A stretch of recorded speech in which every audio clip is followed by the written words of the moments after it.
Hello বন্ধুরা, কেমন আছেন সবাই? আশা করি প্রত্যেকে ভালো আছেন। তো গাইস, আজকের ভিডিওটি হচ্ছে আমাদের কিভাবে আমরা আমাদের চ্যানেলে কাস্টম ইউআরএল ক্রিয়েট করব। সো গাইস, কাস্টম ইউআরএল হচ্ছে যখন আমাদের চ্যানেল 100 সাবস্ক্রাইবার হয়ে যায় তখন আমাদের ইউটিউব থেকে একটি অপশন দেয় কাস্টম ইউআরএল ক্রিয়েট করার জন্য। অর্থাৎ আমাদের চ্যানেলের যে মেন লিঙ্কটা, সেই লিঙ্কটাকে আমরা কীভাবে ক্রিয়েট করতে পারবো। তাহলে চলো গাইস, এখন আমি আপনাদেরকে মোবাইলের মাধ্যমে আপনাদেরকে ভালো করে দেখিয়ে দেবো স্টেপ বাই স্টেপ। তাহলে চলো গাইস, একবার আমরা মোবাইল স্ক্রিন গিয়ে ভিডিওটি শুরু করি। তার আগে ছোট্ট একটা রিকোয়েস্ট বন্ধুরা, আপনি যদি এখন পর্যন্ত আমার চ্যানেলে সাবস্ক্রাইব করে না থাকেন, অবশ্যই আমার চ্যানেলে সাবস্ক্রাইব করে পাশে বেল আইকনটি বাজিয়ে দেবেন। তাহলে চলো গাইস, এবার মোবাইল স্ক্রিন গিয়ে ভিডিওটি শুরু করা।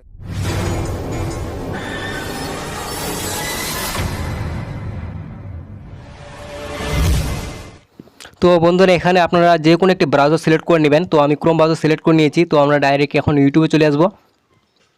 সো গাইস, ইউটিউবে আসার পর গাইস সবার প্রথমে উপরে দেখতে পাবেন 3 ডট রয়েছে। তো এখান থেকে আপনারা ডেস্কটপ সাইট অবশ্যই করে নেবেন। তো এখানে দেখবেন ডেস্কটপ সাইট লেখা রয়েছে একটি, তো এটাকে আপনারা টিকমার্ক করে দেবেন। এরপরে গাইস আমাদের যে চ্যানেলের লোগোটির উপরে ক্লিক করুন, তারপরে একটু নিচে আসতে হবে। নিচে আসলে এখানে একটি সেটিংস নামে অপশন দেখতে পেয়ে যাবেন। তো আপনারা সেটিংসে ক্লিক করুন। তারপরে এখানে দেখতে পাচ্ছেন চ্যানেলের স্ট্যাটাস অ্যান্ড ফিচার্স বলে একটি অপশন রয়েছে, এটার উপরে ক্লিক করুন। এরপরে গাইস আমাদের সামনে ঠিক এরকম একটি পেজ ওপেন হবে। তো আমাদের একটু এখন নিচে আসতে হবে। সো গাইস, নিচে আসবেন। নিচে আসার পর গাইস এখানে দেখতে পাচ্ছেন কাস্টম ইউআরএল বলে একটি লেখা রয়েছে, যে শেষের আগের পর্বটি। তো এখানে এনাবেলের উপর ক্লিক করুন। তারপরে গাইস আপনাদের সামনে ঠিক এরকম ইন্টারফেস দেখা দেবে। তো আবারও আপনারা এখন ডেস্কটপ সাইট করে নেবেন। তো ডেস্কটপ সাইট এখান থেকে হেঁটে যায়, তো আবারও আমাদেরকে থ্রি ডটে ক্লিক করে ডেস্কটপ সাইট করে নিতে হবে। এরপরে গাইস আপনাদের সামনে ঠিক এরকম একটি পেজ, আবারও নতুন পেজ হবে। তো এখানে দেখতে পাবেন লেখা রয়েছে ইউজার আইডি, তারপরে চ্যানেল আইডি, তারপরে এখানে নিচে দেখতে পাবেন একটি কাস্টম ইউআরএল লেখা রয়েছে। তো এখানে দেখতে পাচ্ছেন লেখা রয়েছে you are enable for a custom URL claim it here. তো এটার উপরে ক্লিক করুন। লেখাটার উপরে ক্লিক করলে গাইস আপনার সামনে ঠিক এরকম ইন্টারফেস দেখা দিবে। তো এখানে দেখতে পাচ্ছেন যে প্রথম যে অপশনটি একটি টিকমার্ক দেওয়া আছে আমার চ্যানেলটির নাম। তো আপনারা ওটার উপরে ক্লিক করতে পারেন, অথবা আপনি যদি চান যে আমি কিছু এখানে কিছু একটু পরিবর্তন করা যায়, যদি আপনি পরিবর্তন করতে চান তাহলে নিচের যে অপশনটি রয়েছে, তো সেই কিছুটা অংশ আপনি চেঞ্জ করতে পারবেন। তো আপনার নিচের অপশনটিতে ক্লিক করুন। তো এখান থেকে আপনি কিছুটা অংশ কেটে আপনার নিজের পছন্দের মতো লিখতে পারবেন। তো আমি জাস্ট দেবো না, তো আমার মতো যেটা ইউটিউব থেকে দেওয়া থাকে সেটাই বেস্ট। তো আমি ওটাকে রেখে দেবো। তো আমি আগেরটা যেটা ইউটিউব থেকে দেওয়া আছে ওটার উপরে আমি টিকমার্ক করে দেবো।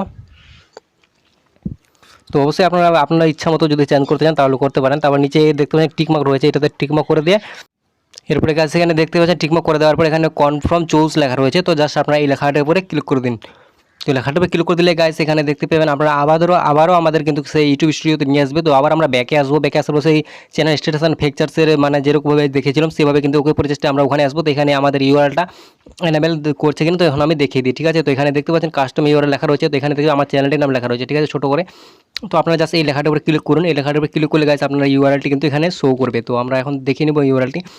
তো গাইস দেখতে পাচ্ছেন সবার উপরে যেখানে সার্চ ইঞ্জিন চলে এসেছে, আমি মার্কটা হিলাচ্ছি। তো এখানে দেখতে পাচ্ছেন যেখানে মার্ক নড়াচ্ছি আমি, সেখানে দেখতে পাচ্ছেন আমাদের youtube.com/c ইমরান গেইং তো লেখা রয়েছে, আমাদের ইউআরএলটি কিন্তু চলে এসেছে।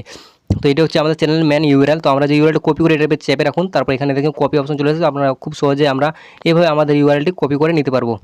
তো গাইস এতটুকু ছিল ভিডিওটা যদি আপনাদের কাছে ভালো লেগে থাকে অবশ্যই লাইক শেয়ার কমেন্ট করতে ভুলবেন না।